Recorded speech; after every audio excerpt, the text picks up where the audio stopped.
다행이다. 그나마 겨울이라 다행이다. 나무가 키 높이 이상으로 자랐지만 마른 가지만 치고 나니 집 마당에 쉽게 들어설 수 있다. 이렇게 되냐. 삶이 떠난 자리가 실록이 사라진 황량한 겨울 같다. 뭐든지 사람이 안 살면 엉망되는 것 같아. 15. 그때도 사람이 떠나버린 흉가였다. 집은 그때로 돌아갔다. 여기서 8년 살았어. 처음에 15살 때 올라왔을 때 이 집 보고 헉 했어요. 자, 여기서 살아야 된다는 생각 하니까 아파트에 살다 왔거든요. 물론 이런 집을 처음 본 건 아니었지만 이런 집일 줄은 몰랐죠. 그 시절 승적이 없었던 아버진 생계를 해결하기 위해 인근 사찰로 연부를 하러 다녔다. 그때마다 단호 씨는 홀로 이 집을 지켰다.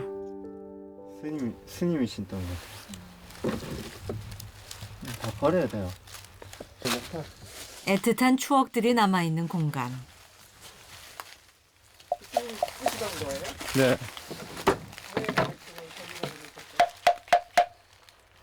그러게요. 원래 절에는 이렇게 기둥에 잘 목탁 같은 거 걸어놔요. 공양 시간 때 이제 밥 먹으러 오라고 이렇게 두드려 주거든요.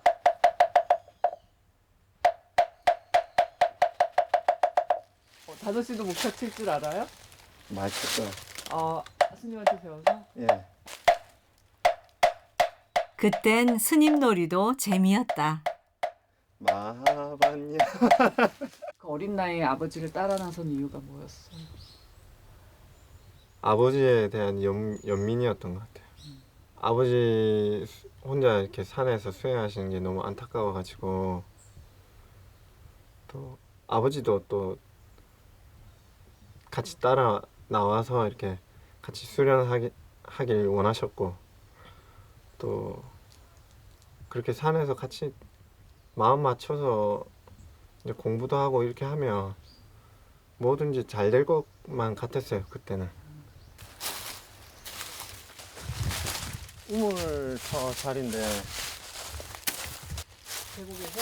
예.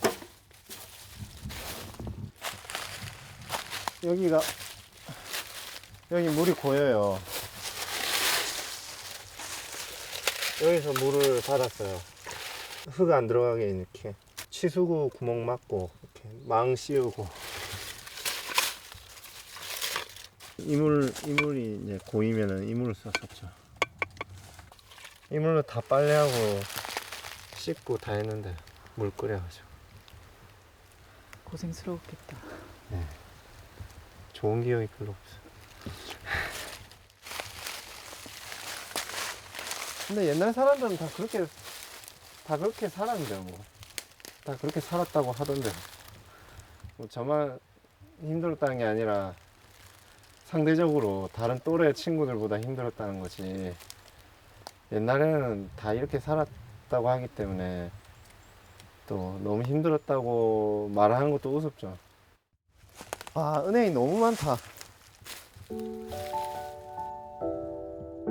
자비의 시작이 연민이라고 했던가. 그것을 깨우치기엔 너무 어린 나이였다.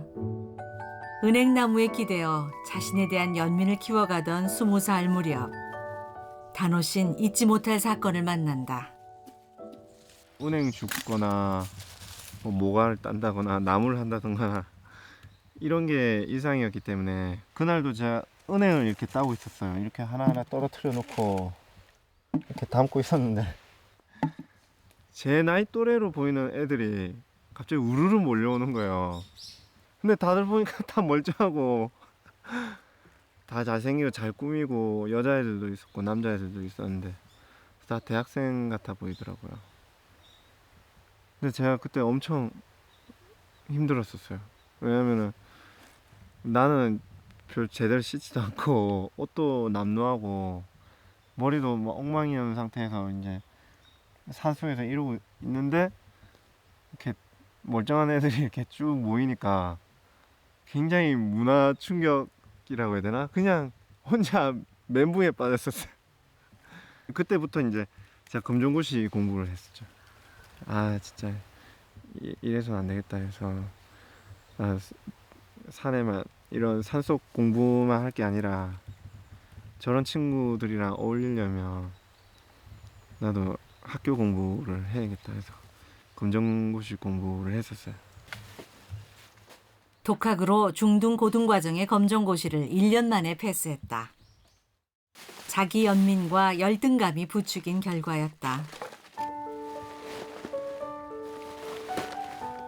하지만 이곳 8년의 수행 생활과도 무관하진 않다. 독학이 가능했던 이유 아닌가. 원망하기도 했다가 또 감사하기도 했다가 또 원망했다가 근데 지금은 감사하게 생각하고 또 남들과 다른 또 특별한 경험이니까 또 이런 경험 때문에 남들을 이해하는 마음의 폭이 좀 넓어졌거든요. 어떤 사람을 볼 때 선입견이 많이 없어진 거죠. 그 외형이 중요한 게 아니라는 거. 학교 공부든 마음 공부든 헛된 공부는 없다고 단호 씨는 믿는다.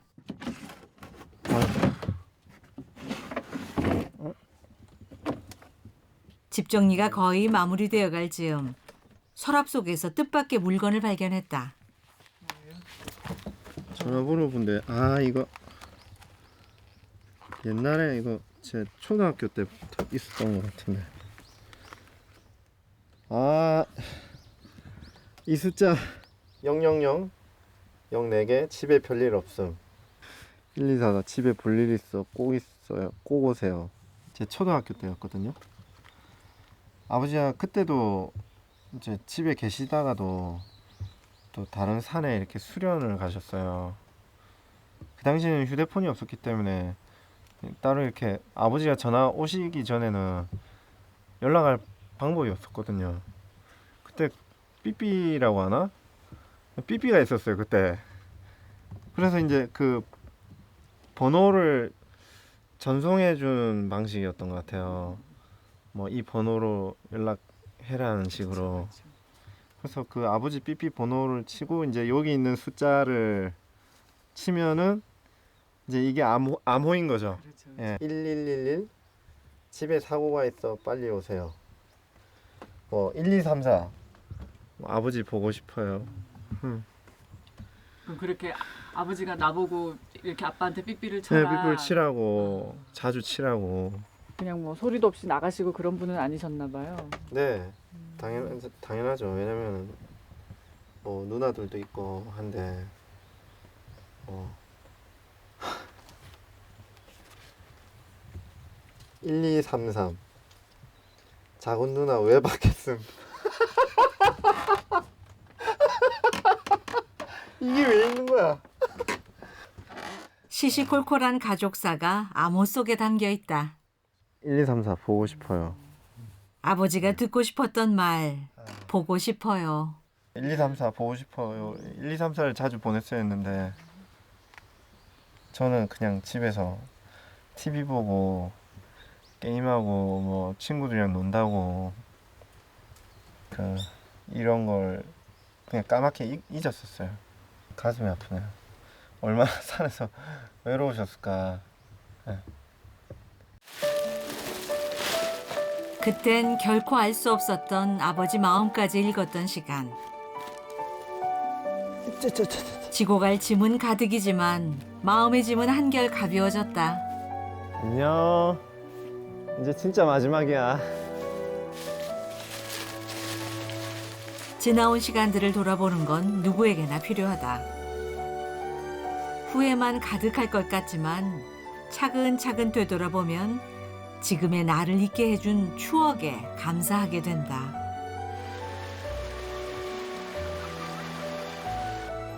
하산길에 뜻밖의 사람을 만났다. 진짜 오랜만이다. 반갑다 야야. 뭐 이런 무거운 걸 뭐 어디서 많이 들어왔노? 어떻게 지냈어요? 덕분에 무소식이 희소식이라고. 가자. 어떻게 뒤로? 아버지 스님 잘 계시죠? 예. 아니 요 호동골 수행 시절 단호 씨가 산을 오르내릴 때마다 자주 뵀던 형님이다.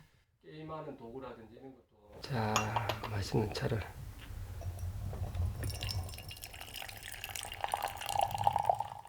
호동골을 떠나고 따로 본 적이 없으니 거의 10년 만에 재회다. 이거 또 뭐 술은 아닌데 오랜만에 봤으니까. 너무 오랜만이야. 그 옛날 산으로 향하던 15살 어린 단호를 그가 기억해낸다.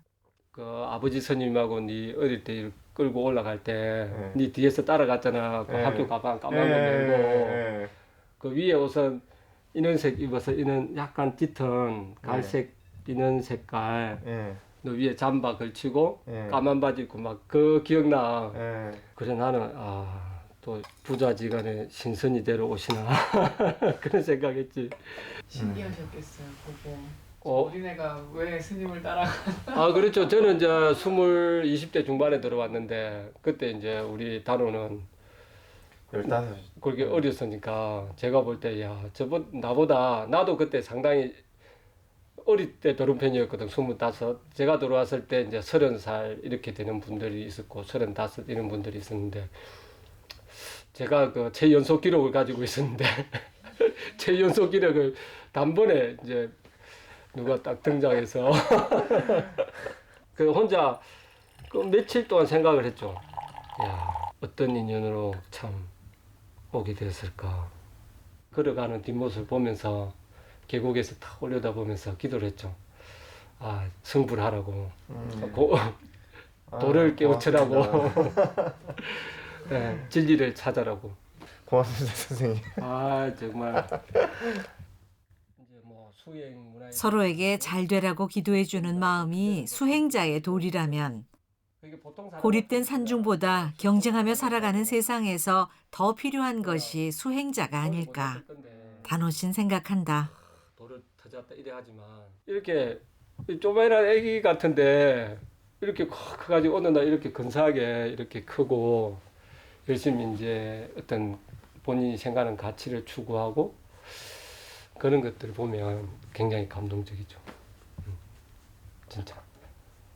그동안 수고 많았다. 산속에. 근데 나는 못 살겠더라 그 산에는. 나는 차 안 들어오고 이게 전기 안 들어오면 나는 못 살겠어. 저도 다시 들어가라면 못 들어갈 것 같아요. 안 들어갈 거예요. 진짜 못 몰라서 들어갔지. 못 몰라서. 그 산에서 버튼 낸다는 자체가 수행이거든. 보통 버튼 낼 수가 없어. 일단 사람은 아무리 풍족해도 사람은 이제 심심하면 못 버텨내. 그 이제 사람의 고통 중에 가장 큰 게 무의고거든. 아무것도 하지 않는 고통. 고통마저도 없는 고통. 그걸 사람들이 가장 힘들어 하는데 너는 이제 근 10년의 시간 동안을 거기서 맞네요. 무이고 심심한 게 어찌 보면 제일 힘들었을 수도 있겠네요.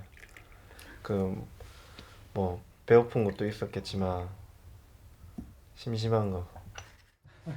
알아주는 이의 포옹은 뜨겁다. 딱 요만할 때 왔는데 형수님한테 제안 전해주세요. 10년이 지났다는 게 믿기질 않는다.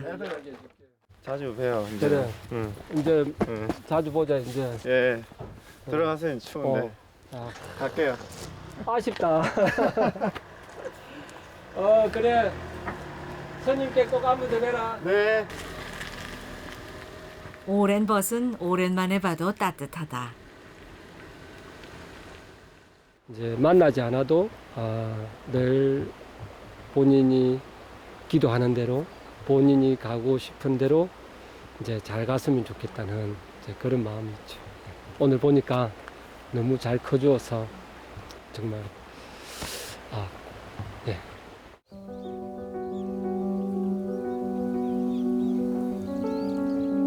며칠 후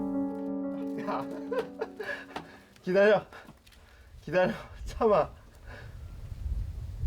먹어. 혼자 집을 지켜야 할 타니. 다시 들어가. 들어가. 먼 길 떠날 차비를 하니 혼자 남게 될 타니가 자꾸만 걱정이 된다. 사료는 이웃에게 특별히 부탁했다. 문을 잠그고 어디 멀리 가요? 아, 어머니 댁에 가야 돼서 그 다른 개가 또 들어올 수도 있거든요. 타니가 암컷인데 숙해들이 막 찾아와가지고 엄청 당황스러울 때가 있었거든요. 그래서 타니 때문에 문 닫았는 거예요. 그 옛날 집을 비우시던 아버지 심정이 이랬을까 싶다.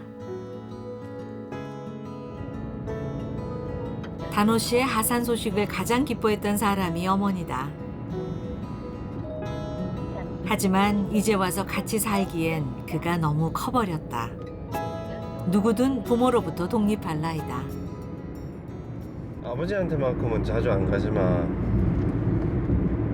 한 몇 달에 한 번씩 가는 것 같아요. 왜냐면 거리가 좀 있으니까 자주 안 가게 되더라고요.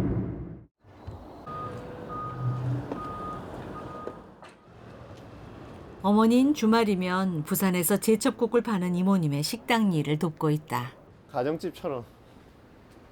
내가 가정집에다가 식당을 차린 거죠. 안녕하세요. 엄마. 아이고 옆에네. 차 안 밀린나? 차 안 밀렸어. 아 그래. 18년 전 남편이 아들과 떠난 후 단호 씨 어머니 윤자 씨는 홀로 두 딸을 키우며 생계를 도맡았다. 힘들다, 보고 싶다라는 넋두리조차 그땐 사치였다. 원망도 먹고 살만해야 하는 것이다. 지금도 윤자 씨는 바쁘게 산다. 봄 대리점에도 나가면서 이제 오후에는 장애인 활동 보조로 일하고 이제 주말에는 여기 언니 집 식당에 와서 일하고 있어요. 안 힘드세요? 힘들어요. 두 딸을 모두 결혼시키고 나니 이제야 힘들다는 소리가 절로 나온다.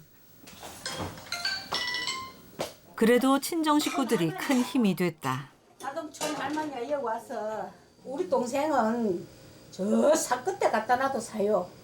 하도 막 부지런고 하는 거 보면 뭐이라도 다 잘하고. 엄마 힘든데. 알았다 이놈아. 그만 좀 해 이제. 알았다 이놈아. 내가 나중에 그 보상 줄게. 걱정 마. 별다른 보상이란 게 있을까? 엄마도 없이 잘 커준 아들이 그저 고맙다.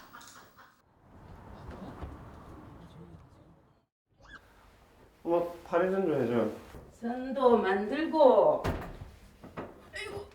부산에서 창원까지 내달렸지만 아들이 오니 윤자신 힘이 난다.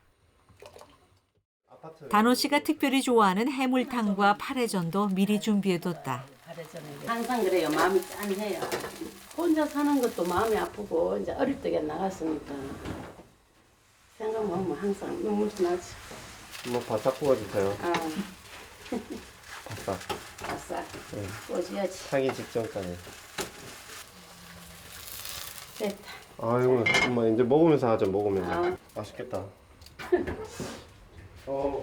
음식 냄새를 맡았는지 삼촌아.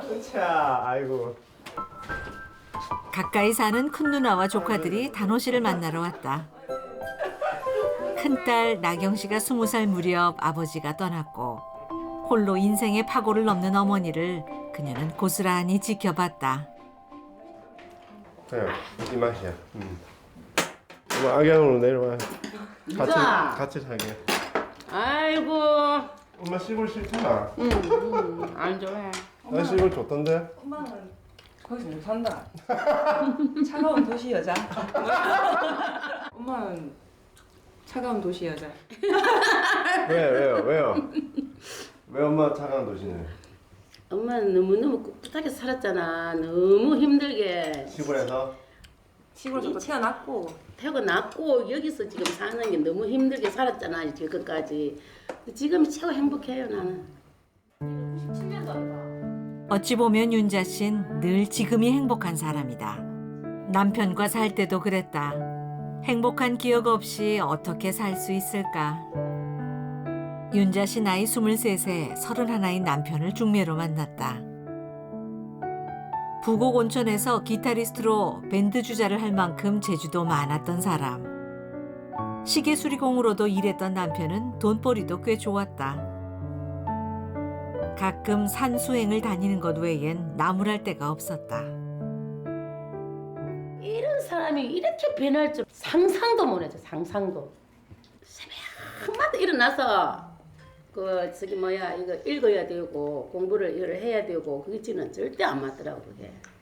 결국 이제 막 그게 안 좋아진 거죠. 우리 강민이가 4살 때 시초가 됐죠. 산에를 간 게. 예, 제가 애를 데리고 그 합성동 그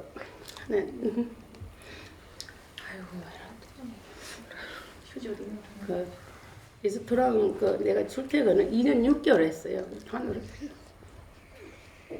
4살짜리 때. 다노씨 4살 때. 네. 그러니까 이제 집에는 그리고 얘 꼬마지기 둘이를 놔두고 이제 걔들은 이제 유치원 다니고. 엄마가 제일 고생했어요. 내가 말도 많으지. 나이 드니까 알겠더라고요. 나이 먹으니까 엄마가 제일 고생했다는 걸 이제 뒤늦게 알았어. 뒤늦게? 우리 단호가 중학교 다닐 적에 2학년 때라 같이 이제 이리 사는데 아빠를 따라간대요. 가지 마라. 엄마하고 살자. 그랬고는 이제 내일이 되면 간대요. 내일이면 주고 아빠랑 같이. 그래서 내가 이제 단호를 내가 붙잡고 가지 말라고 했는데 아침 되니까 딱 싸가지고 주고 아빠 따라가는 거 있잖아요. 내가 말도 못해요 그때는. 또 얘도 어떤 아빠의 어떤 그게 있었는지는 잘 모르겠는데 그래갖고 내가 울면서 내가 내려왔대. 그럼 내려가면서 엄마가 그 길에서 주저앉았어요. 주저앉아서 울었거든. 그래서 그때 심정을 내가 조금 그때는 몰랐는데 이제 나도 자식도 놓고 하니까 알겠더라. 산에 굳이 처자식까지 버려서 20-30년 동안 들어가서 살았던 그 아버지랑 여기서 진짜 이 험난한 이 세상에 자기 몸이랑 부딪히면서 자식 키워준 이 우리 엄마랑 두 분을 비교했을 때 나는 우리 엄마가 진짜 도를 통했으면 진짜 우리 엄마가 깨달음이 컸을 거라 생각이 들거든. 나도 그렇게 생각해. 고생이라면 고생이고 지금 생각하면은 어쨌든 그 아픔이 있고 내가 그걸 견뎠기 때문에 지금까지 제가 이제 애들을 잘 데리고 이 시간까지는 잘 있어요. 응. 이거 매형이고요. 작은 누나고. 가족들이 함께 모인 건 작은 딸 결혼식이 마지막이었다. 제가 설득을 많이 했죠. 그래도 큰 누나 결혼식장에는 못 갔지만 작은 누나 이제 마지막은 아니지만 어쨌든 누나로서는 그래도 이제 마지막 기회인데 그럼 한번 이번에는 그래 가보자. 사실 저번에 못 간 것도 후회했어요. 양복 맞추면서. 예. 저도 그랬고. 그냥 저도 그때 큰누나하고 별로 그때는 감정이 안 좋아가지고. 아 단호 씨도 큰 누나 결혼식 예, 안 갔어요. 예. 왜냐면 저도 그 산에 있었으니까. 물론 일단 아빠가 참 우리 힘들게 했다는 거는 기정사실이잖아. 근데 별로 나는 어떻게 생각해? 인정은 안 하고 싶지. 그냥 어떤 인정?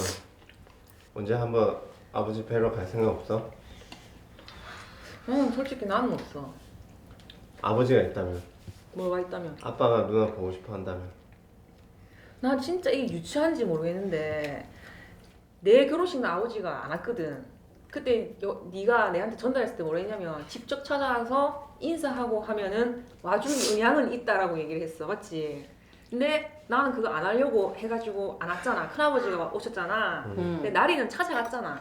그래서 왔잖아. 근데 어떻게 자식 부모 사이에 그 딸이 결혼한다는데 직접 찾아와가지고 자기한테 인사를 하고 하면 가주겠다라고 얘기가 어떻게 거기서 나올 수가 있어. 나는 그때 진짜 정이 나머지는 저기 다 떨어졌거든. 예. 근데 만약에 지금 나한테 우리 뭐 이렇게 보고 싶다 하면 내가 진짜 냉정하고 못되게 보였을지 모르겠는데 자기가 나한테 연락하래 그래 그러면 나 그 정도로 좀 그런 게 있어. 미친 게. 이게 이제 감정 기복이 또 왔다 갔다 하더라고. 아버지에 대한 마음만.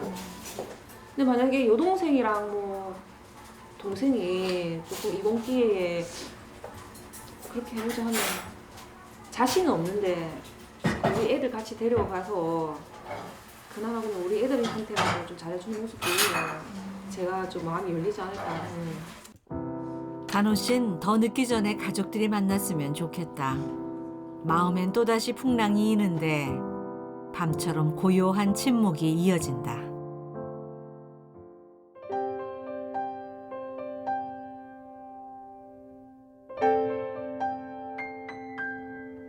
속세의 모든 희로애락이 어떠하든 내원골 암자의 수련도 아침을 맞았다.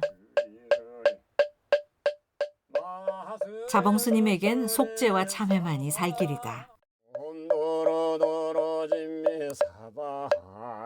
그 믿음이 그가 사는 이유다.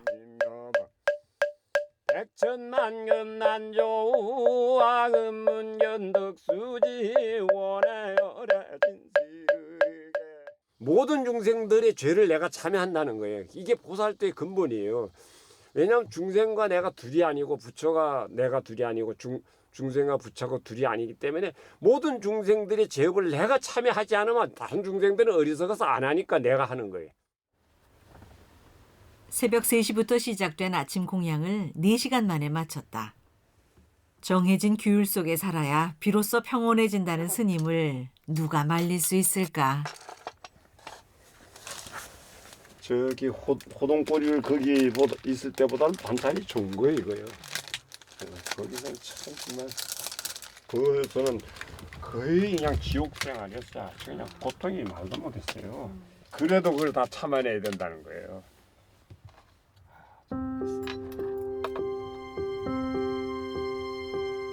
남의 이해를 구할 만큼 그의 인생은 순탄치 않았다. 어려운 가정 형편상 14살에 동진 출가했던 스님은 가족들의 만류로 절을 나와 결혼했지만 폐결절로 건강이 좋지 않았다.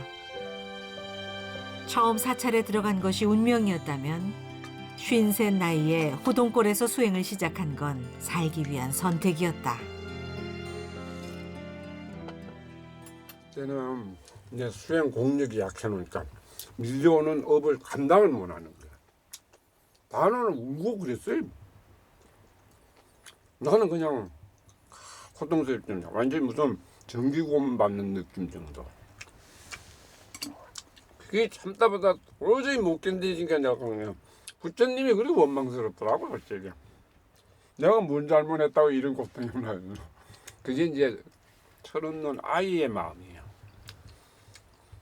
그걸 기쁘게 받아들여야 그게 어른이에요.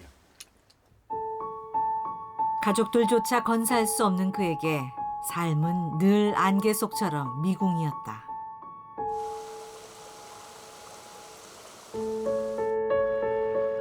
육신의 고통도 마음의 번뇌도 이생과 전생을 넘나드는 업에서 비롯된다고 그는 믿고 있다.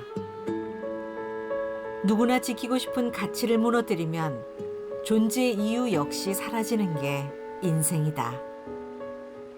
진짜 미륵불이 와서 이 세상이 정말 평탄하고 바람이 불면 온화하고 기온 춥지도 않고 덥지도 않은 그런 세상. 그리고 사람들이 전부 진실한 마음으로 서로 보면 반갑고 서로가 뭔가 해주고 싶고 항상 이렇게 행복하고 웃음이 나는 그러면서 참 부처님 말씀대로 진리를 따라서 수행을 하다 보면 나중에는 전부 사람들 몸에서 광명이 나오고 전부 신이 돼서 부처가 되는 거예요. 그런 세상을 나는 만들고 싶은 게 내 마지막 내가 그 지장보살 관세음보살처럼 처절하게 이 세상을 수십 번을 태어나도 그 세상이 만들면은 그때 내가 비로소 할 일을 다 한 거예요. 그때가 되기를 나는 피눈물을 흘리면서 나는 기다려봤어요. 세상에 평화를 기원하는 마음이야 어찌 다를까. 그날 오후 호동골과 창호를 다녀온 단호 씨가 오랜만에 내원골에 오른다. 누나를 만난 후부터 마음이 싱숭생숭하다. 저만 산에 올라오는 게 아니라 다른 누나들이나 손주들도 같이 올라오면 좋겠다는 생각이 들더라고요. 좀 화기애애하게 가족들도 다 같이 보면 좋을 텐데 저만 올라와서 만나니까 올라가는 길도 심심하고. 바람이 커지니 사뿐히 걷던 산길도 무겁다. 스님은 이조차도 번뇌라고 꾸짖을 게 뻔하다. 하지만 이번엔 말이라도 해볼 작정이다.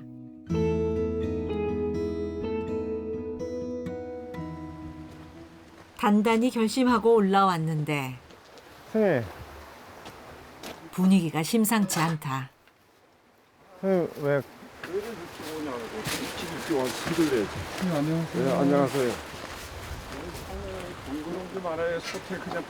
단호 씨를 보자마자 자봉 스님 역정부터 내신다.